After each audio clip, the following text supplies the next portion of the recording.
from Northeastern University. It is my honor to present our paper, Enabling Faster Vision Transformers via Soft Token Pruning. Recently, vision transformers has continuously established new milestones in the computer vision field, while the mass amount of computations brought by operations in existing models remains a setback for edge device deployment. To target this problem, we aim to find a good way to prune the model while maintaining the performance. The contributions of our paper are as follows. First, we analyze the computation complexity of VIT and compare different compression strategies. Second, we propose the soft token pruning framework to simultaneously optimize VIT accuracy and maximize per image dynamic pruning rate. Last, we demonstrate a real-time realization on VIT on mobile phones and FPGA. We first talk about the computation complexity. In this table, it shows the operations and corresponding computations inside a transformer block. N means token number, and D means dimension or channel number. There are three main branches of VIT pruning: token channel pruning, token pruning, and attention head pruning. As you can see here, only N is transitive, so directly pruning tokens will contribute to the linearly or even quadratically reduction of all operations. Token channel pruning is non-transitive, as you can see here. So a mask layer is added to multiply with the input before going through the linear layer. For attention head pruning, it only contributes to the multi-self-attention model and not the FNN model. Therefore, with the same pruning rate, pruning tokens can reduce more overall computation than pruning channels or attention heads. Next, we show our pruning framework. Our soft pruning framework includes a token selector and a token packaging technique. We propose a hierarchical pruning scheme, where these two models are inserted between multiple blocks throughout the model, as shown in the figure. The input token sequence first goes through a token selector, where each token is scored and defined as either informative or less informative. After that, less informative tokens are separated from the sequence and integrated into a package token. We propose a fine-grained approach to evaluate token scores. In VIT's multi-head vision pattern, each head focuses on encoding different features and respective fields of an image, as shown here. This implies that the importance of each token towards each head is different. As shown in this figure, the input feature is first split by each head and then goes through two MLP blocks. The first MLP outputs the local and global feature, and the second MLP outputs the token score for each head. The MLP contains a cascade connection of FCs and nonlinear activations. On top of this is the head attention branch, which considers the importance of each head. We merge the individual score maps by the weights of each attention head to get the overall token score. Next, we talk about the token packaging technique. VIT is less accurate for evaluating token values in earlier blocks. Poor scoring may cause important tokens to be removed. Moreover, completely removing background or negative tokens will weaken self-attention's ability to capture key information. So instead of completely discarding tokens that are considered less informative, we apply a token packaging technique that integrates them into a packaged token. Next, we show our experiment results. You can see from the table that our method significantly reduces the computation cost of VITs with comparable performance on image classification. We also achieve very well performance on mobile device and FPGA. This figure shows the comparison of different pruning methods with various accuracy latency trade-offs compared to ours. Models are tested on a Samsung Galaxy S20. Here is the latency evaluation results on both mobile and FPGA board. You can see that on DIT Tiny, we are able to achieve real time on mobile, and on FPGA, both DIT Tiny and DIT Small can achieve real time. Last, we visualize our pruning results. The tokens are reduced progressively as the layers go deeper. In the first phase, the selector removes parts of the background. In the second phase, the selector targets the object of interest closely. And in the third phase, the selector localizes the informative features of the objects. For more detailed information, please see our full paper. Thank you everyone for listening. Goodbye.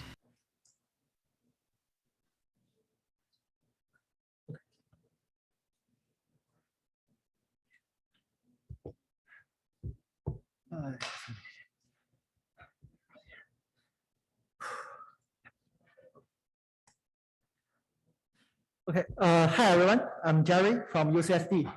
In this video, I will present our paper, Group VIT. Semantic segmentation emerged from text supervision. This is joint work with Xiaolini, Sifei, Wangmen, Thomas, Yang, and Xiaolong. It was also my research intern project in the NVIDIA. Standard semantic segmentation models trying to classify each pixel into some predefined categories. However, this training requires the human labeled annotation, such as the mask annotations. However, in our proposed model, Group VIT, we proposed completely mask-free segmentation models that are trained without utilizing with any semantic mask annotation. It is trained with text supervision instead. Instead of directly predicting the per pixel category, we will first group the image into several groups and then classify each group into the corresponding categories. This grouping is not supervised with any labels. It is supervised by the text supervision only. So given an input image of any category, our model could output the semantic mask without training on this category or any mask annotation.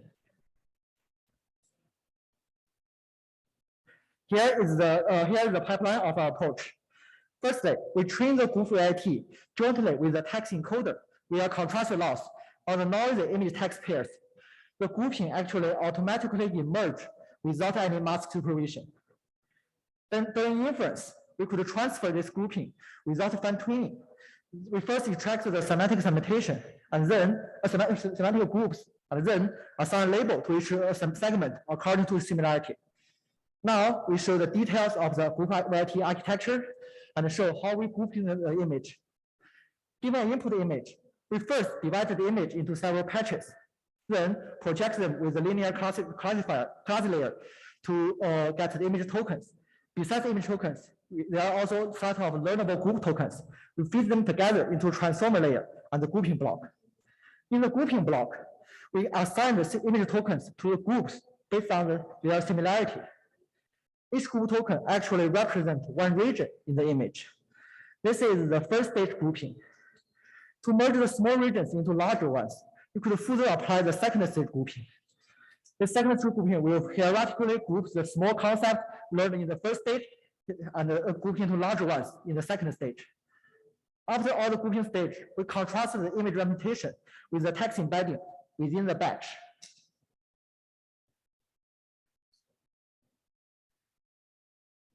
To dive deeper into what we have learned in the group token, we visualize the attention area of the group token on different images in the dataset. Interestingly, we found that some group tokens are likely to focus on some specific concepts. For example, in the first stage grouping, the group tokens are usually focused on some mid-level concepts, such as eyes and the human hand, the limb of the animal. It's also interesting to note that this group token 36 will focus on hand if the person is in the image, while focus on the feet of the animal if the bird or dog in the image.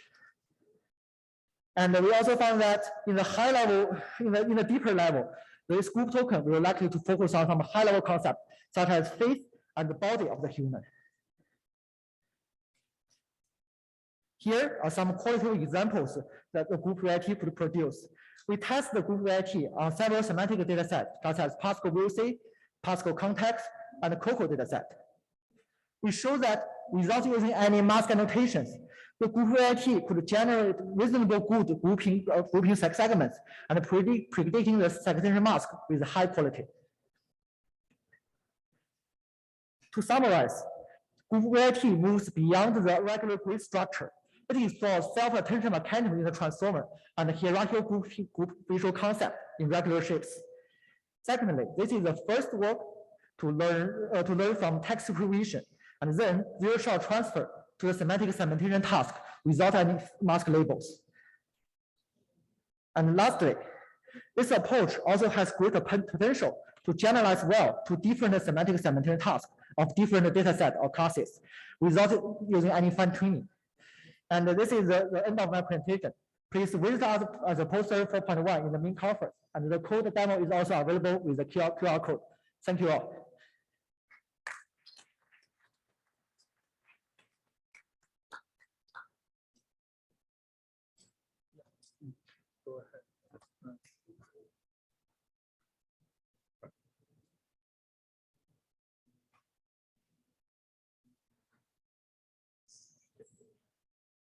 Hi, my name is Moab, and today I'm going to present my work, which is a collaboration with Ariel Shamir and Meet Bermanov from Tel Aviv and Reichman universities.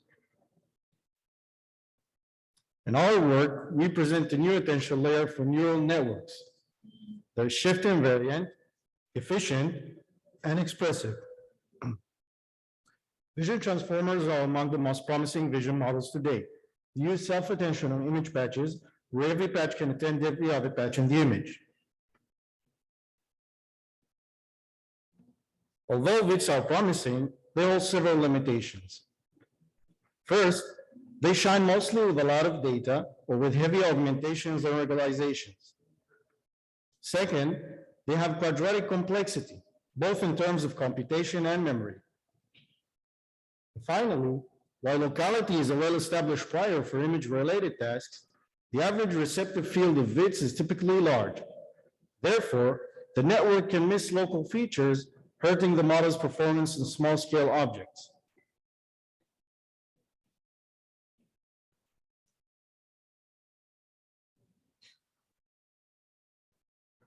These limitations are mitigated using local self-attention, where self-attention is applied separately on small image windows.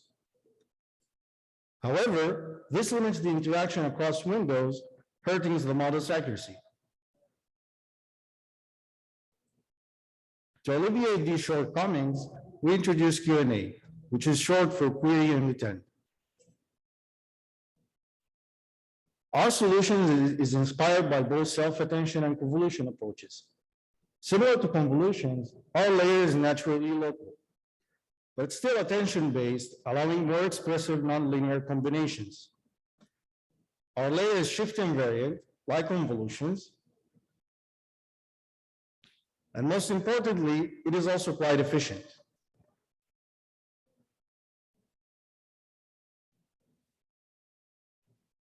In our method, small patches are projected to form the input tokens. But instead of the usual self-attention module, where queries are extracted from the input, we use learned queries.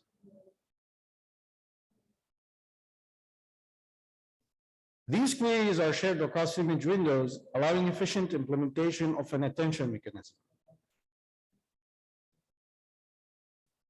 More specifically, the query key dot product is calculated once for the whole input instead of each window independently. During training, the network optimizes the queries in order to capture features in high-dimensional subspaces, and the queries are updated via backpropagation in each training step.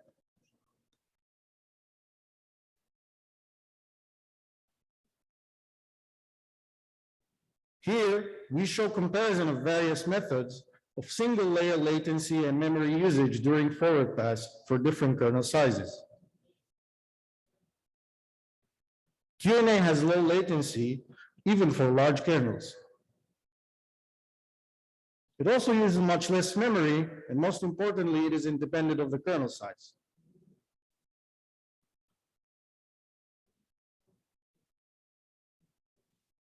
When Q&A is used in a hierarchical VIT, we improve upon previous models in various efficiency metrics, such as the number of parameters, floating point operations, and throughput, while preserving the model's accuracy.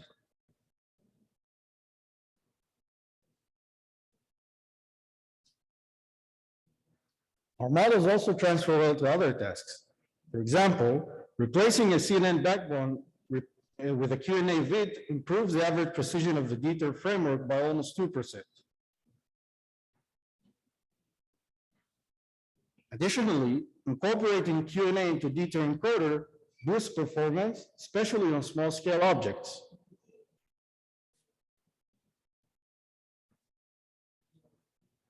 Finally, Q&A can be used as an upsampling layer where we can compute a single output per query. We show improvement upon different autoencoding methods in various reconstruction metrics. Please join us at our poster this Thursday. I'll be happy to answer any of your questions. Thank you for your time and keep on jazzing.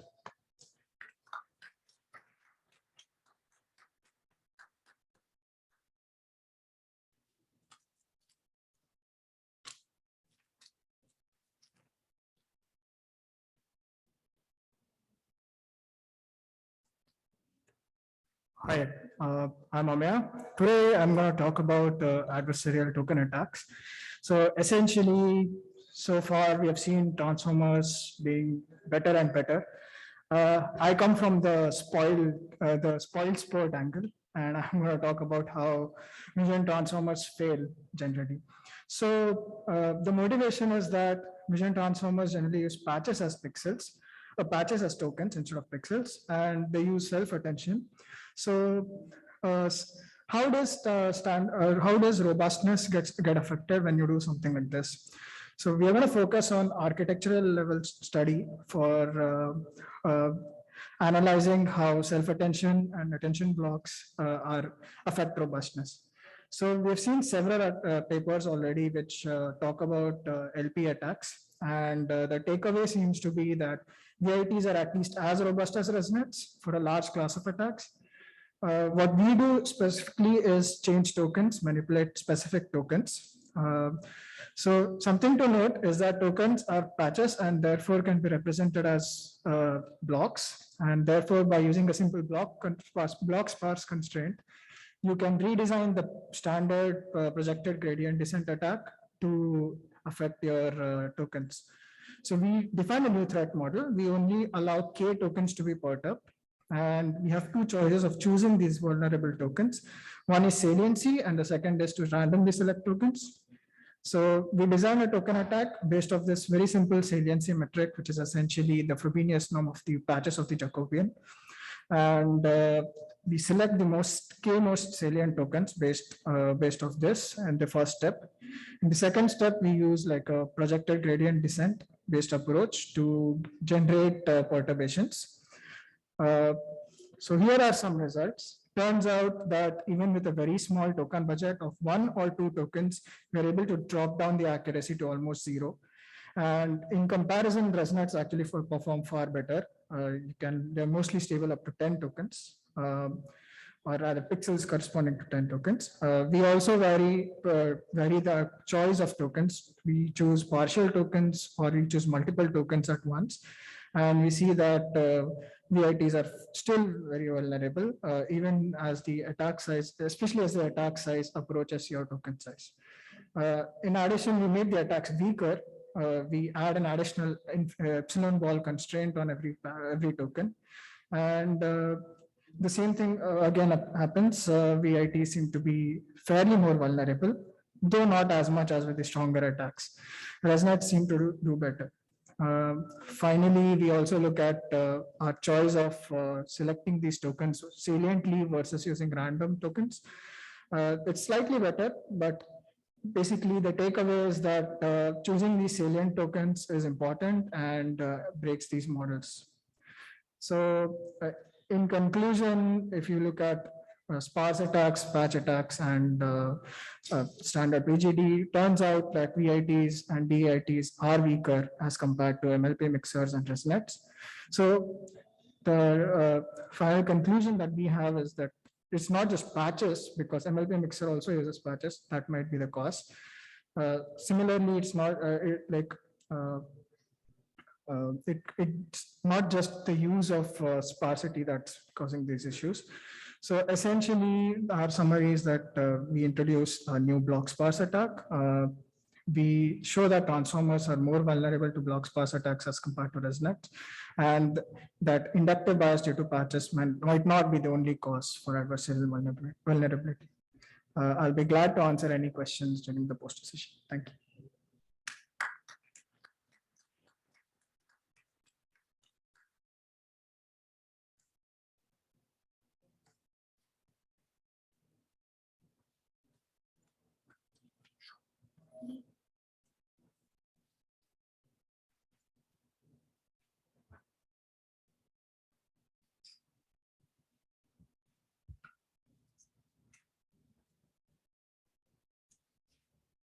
Thanks for the opportunity. In this talk, we present GradVIT, which is a framework for gradient inversion of vision transformers.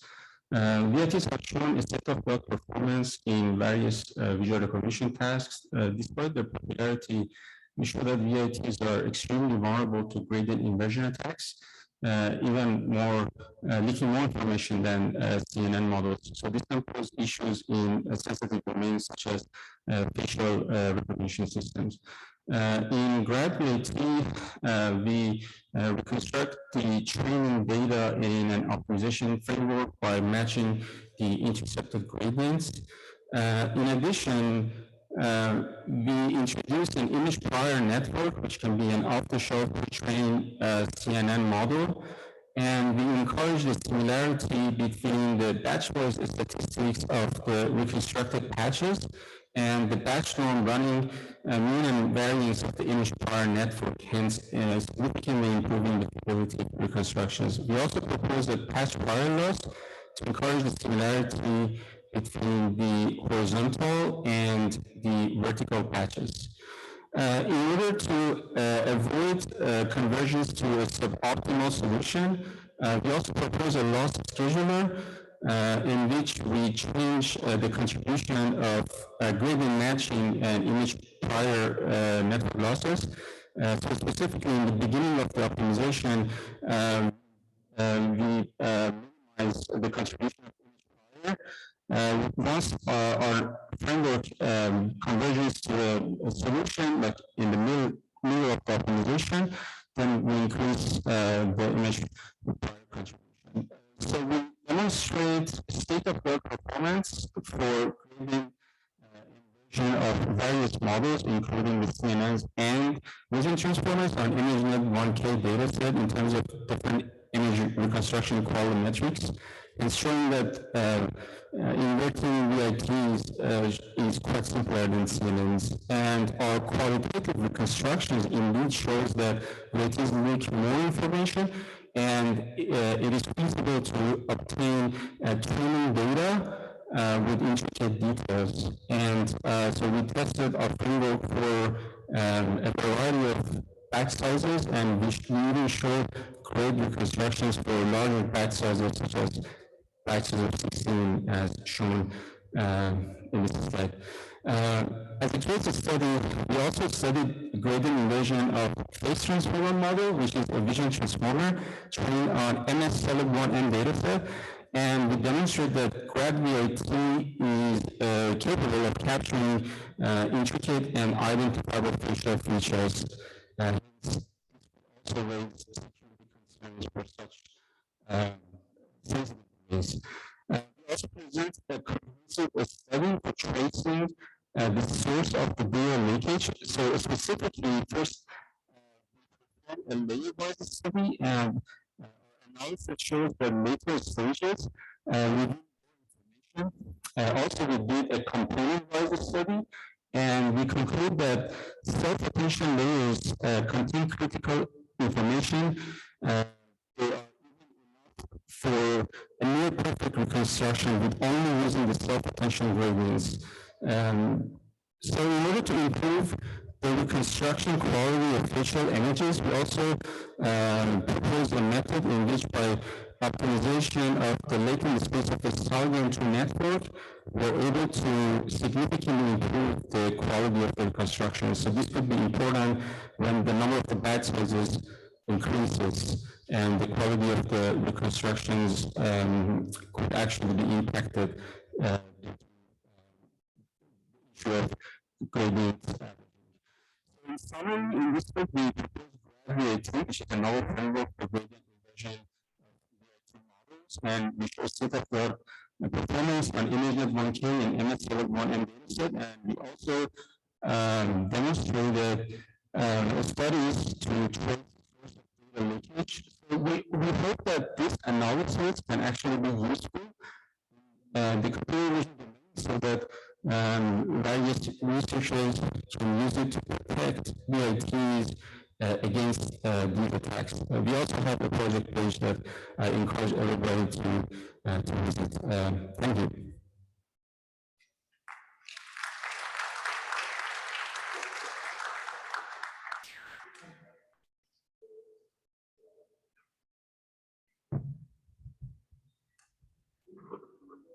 Is it played?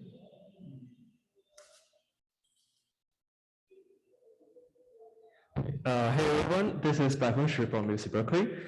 Today I'm going to talk about our recent work on visual attention design. So attention is an important property of human vision, and its algorithms, especially self-attention, is already used in many visual computer vision tasks. But despite the progress, the current attention design is still far from perfect.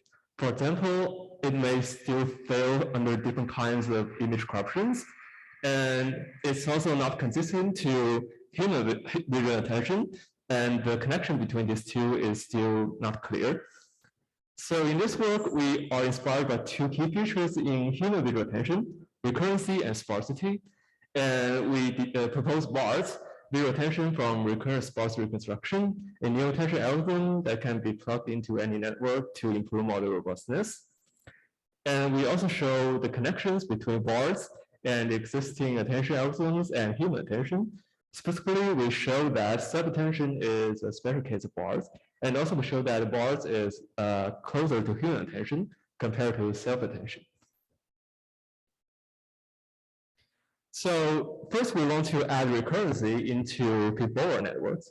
So for regular feed-forward networks, the output from the L-1 layer of neurons will go through a function, for example, a convolutional block, and serve as the input to the next layer of neurons.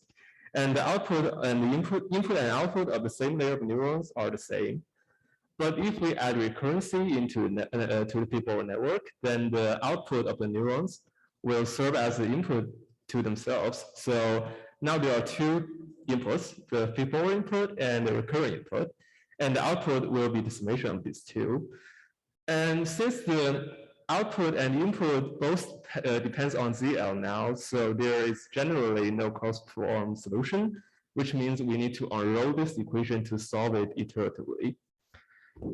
But interestingly, we show that adding recurrency into feed-forward networks is actually equivalent to adding an additional sparse reconstruction block into feed-forward network, where the block just solves the sparse reconstruction of the output from the previous block using a dictionary denoted as P here, which is dependent on the recurrent connection A.